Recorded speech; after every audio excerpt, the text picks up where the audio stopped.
Have you ever felt overwhelmed by the intense emotions that come with the job?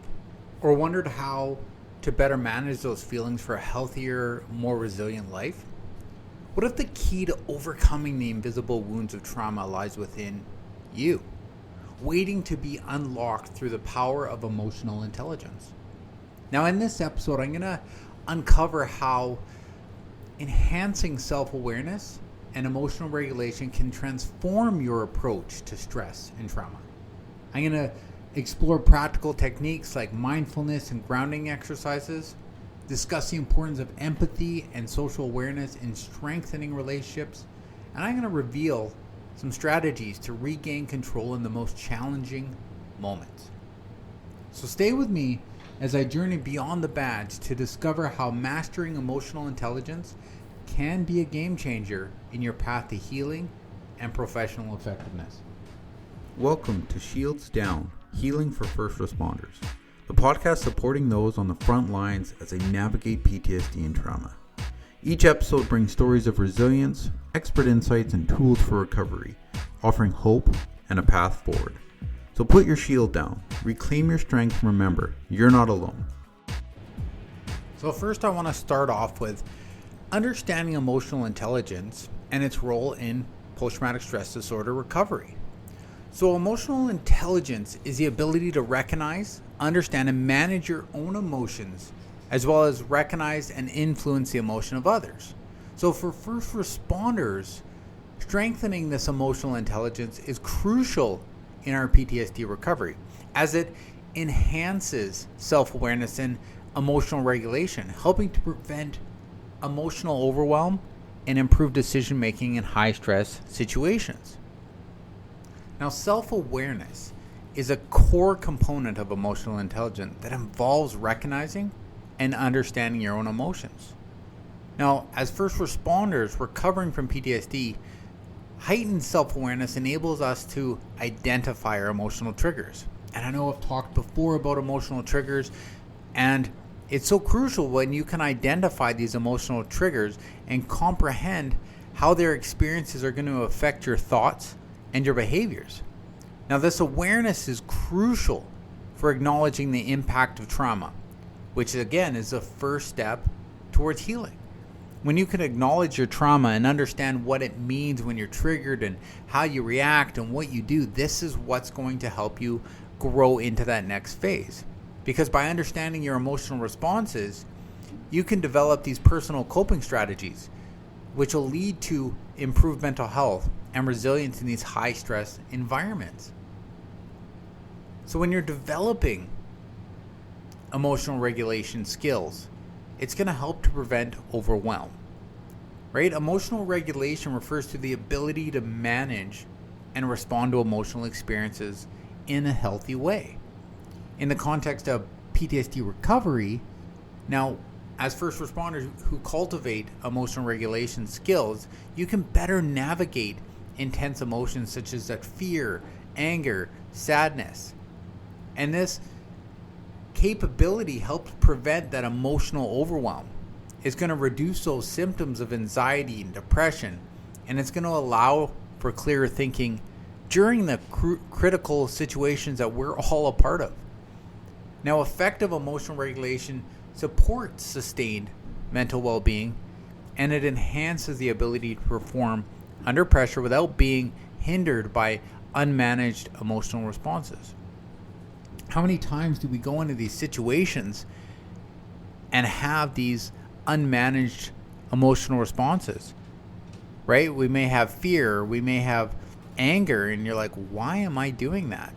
You know, I spoke with a coworker a little while ago, and he told me that he'd gone into a car dealership and was speaking to the person, and the person wasn't able to help him right away. And he got not physically, but he got emotionally angry at this person. And he ended up storming out, going to the vehicle and resetting, using his coping mechanisms, and went back in and apologized and said, I don't know why I did that. I apologize, and moved forward. Because he's paying attention to his emotional regulation. He's paying attention to what he's thinking about and why he's going through that. And like I said, when you begin to do this, when you begin to pay attention to your emotions and understanding your triggers and your coping mechanisms, it's going to strengthen those interpersonal relationships, and it's going to cause empathy and create even more social awareness. Because emotional intelligence involves recognizing and understanding the emotions of others, which is essential for building those strong interpersonal relationships. Oftentimes we think that other people might be thinking of us in a certain way, right? We've all sat there in a restaurant or at a store and someone looks over at you and might be thinking a different thought, but they're staring off into the distance, but that distance is you. And you're like, what the heck is this person staring at? Why are they staring at me? They need to turn around. And then you physically get mad and you start glaring at them but they're not even really looking at you. But these are your underlying emotions that you're not dealing with. And you go, you know what? Maybe that person's just staring off. I'm just going to move off.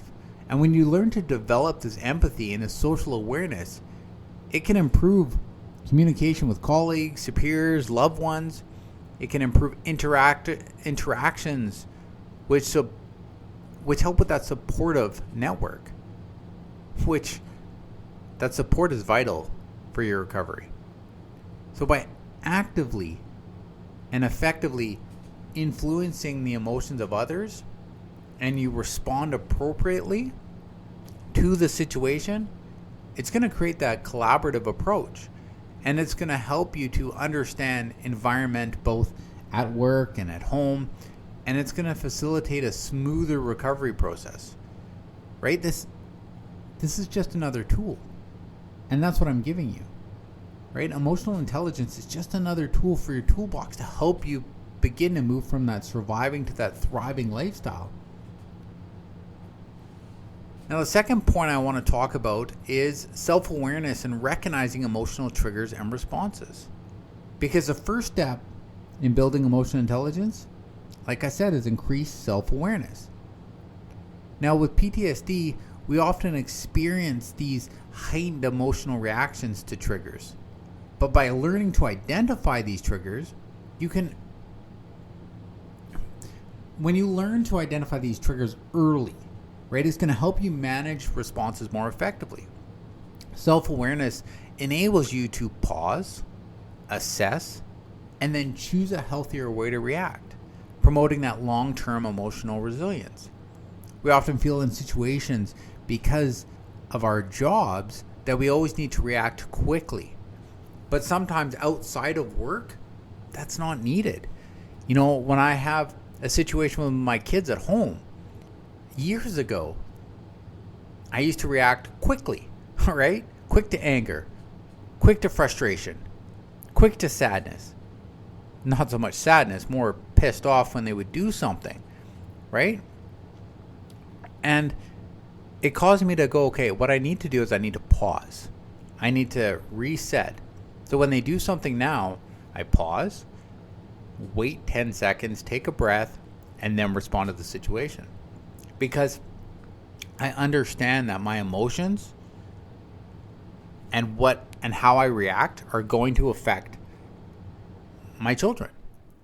So when you begin to manage these reactions to stressful situations, you can prevent these automatic, unhelpful responses to these triggers. But you have to be mindful about it. You have to know what you're going through. Because mindfulness of your emotional state, then you can go, okay, why am I thinking this? What am I going through? And then you can begin to choose a more constructive way to cope. You can choose a more constructive way to respond to the situation. And it's going to enhance your ability to navigate and navigate these challenging scenarios more effectively, which is what we face on a day-to-day basis. But you have to identify these personal emotional triggers. And everyone has unique triggers. Like I can, and I will list off triggers. I'll give you PDFs on what triggers are and how you respond to them. And basically, my triggers are going to be different than yours. You could have a coworker that's seen similar situations and their triggers are going to be different than yours. Right? These things like sounds, sights, situational remembrance of these traumatic events. But when you can begin to recognize what specifically sets you off, it's going to allow you to prepare and implement these strategies and these coping mechanisms to manage them, which again will reduce their impact on your overall well-being. PTSD is a confusion state of the mind, right? We've seen a situation that's caused confusion in our mind. But when you begin to create regulation, begin to create understanding, more so of what you're going through and how you're creating that and being in charge of that, that's when you're going to begin to thrive with your PTSD. You have to use mindfulness, right? Mindfulness practices, things like deep breathing, meditation, are going to significantly improve self-awareness, right? By sitting there and regularly engaging in these activities, you become more attuned to your thoughts and become more attuned to your feelings in that present moment. And there's nothing wrong with being in tune to your feelings. Knowing how you're going to feel, how you're going to react is a great incentive for me, and I hope for you, to begin to do some mindfulness practices. And then it's going to give you that opportunity to intervene before the reactions that you're having become overwhelming and you can't even, adjust to them. Now, the third point I want to talk about is emotional regulation. Some techniques to manage intense emotions, right? Emotional regulation is essentially preventing emotional outbursts or avoidance behaviors in the face of your PTSD-related stressors. Things like deep breathing, mindfulness, grounding techniques. These are going to help you as a first responder control your psychological responses and manage your emotional reactions to regain control in challenging moments. But you have to begin to understand. You have to understand that because as first responders we're frequently exposed to traumatic events, anything can trigger us. And when you begin to recognize these triggers, you then have the ability to manage them effectively. But unmanaged emotions can lead to outbursts, avoidance behaviors, and it's going to impact your job and it's going to impact your personal relationships. So by regulating emotions, you can maintain clarity and composure in high pressure situations, and it's going to lead to better decision making and even stronger and better outcomes. Some simple techniques that you can use would be deep breathing, right? This helps control body stress response, lowers your heart rate, promotes a sense of calmness. That's why a lot of snipers or tactical people do tactical breathing. In for 4, hold for 4, out for 4. Takes no more than a few seconds, and it calms you. During a stressful situation, you can do this. Mindfulness practices like allowing you to be like meditating. I wouldn't do that during a situation, but after the situation's over, if you sit in your car or you sit in a secluded place and just do some breathing and you ground yourself and you just really regain composure over, okay, what did I go through? How did I feel? And just understand this. This is going to help you, again, manage your psychological responses. And doing these things are going to help you regain control in these challenging moments, right? Emotional regulation techniques can be applied on the spot to quickly manage intense emotions. And doing this and regular practicing this is going to have long-term benefits. It's going to build your resilience. It's going to reduce these triggers that you have, because your mind, you're going to create new neurons in your mind that are going to go, okay, this is going to help. And this is what I do. Every time I hit this trigger, I do this, right? Instead of going, every time I have this trigger, I have an outburst. You say, okay, every time I have this trigger, now I'm going to regulate my emotions and I'm going to breathe. And this is just what I do.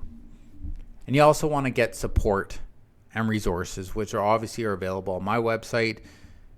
But you want to get support from people that have been through what you've been through, or a professional, right? If that's what you need, talk to your partner, talk to the peers around you, and let them know how you're feeling. This stigma around PTSD is going, my friends, and it's time to open up and get the help you need. And then the exercise for today, and I know I've used this before because it's so important, is an emotional awareness journal. So while you're journaling, add these 4 questions that are going to help you understand why you're feeling the way you're feeling and how to add daily emotional awareness. So at the end of your shift or at the end of the day, write down the strongest emotion you felt. Then identify what triggered that emotion. Then you're going to reflect on how you responded. If it was the way you wanted to, great. If it wasn't, write down how you'd like to respond in the future. Now, doing this over and over again will enhance your self-awareness. It's going to create that emotional regulation. It's going to allow you to identify the patterns and improve your emotional resilience. Because when you identify, okay, when I feel this, and you can look back in your journal going, okay, every time I go into a situation that involves a domestic abuse, I feel this. I'm quick to anger. I'm this and this and this. But because I've been doing my emotional awareness journal, I can create the coping mechanisms for that. And now when I go into it, I don't have such challenges. And that's how you would create this and why you create this. And that's it. That's it for today. I appreciate you, and I'm glad that you are listening to these, and I trust that they're helping you. But let's take a moment to reflect on this empowering journey that we've embarked on today. Right? We uncovered how enhancing emotional intelligence isn't just a personal development tool. It's a vital component for the recovery from PTSD for you as first responders. And by deepening your awareness, you can gain that ability to recognize your emotional triggers and understand how your experiences shape your thoughts and your actions. And this self-knowledge is that first crucial step towards that healing. Paying attention in the beginning is going to help you along your path towards the end. We also explored some practical techniques for emotional regulations like deep breathing, mindfulness, grounding techniques. I think I'm very repetitive on those 3 techniques because I use them and I love them so much, and they're very simple to use. And it's going to help manage your intense emotions, and it's going to help you prevent that overwhelm. And these tools are there. They can help you in the heat of the moment, right in that situation where you're like, okay, I need to calm my mind here. I need to calm my heart rate.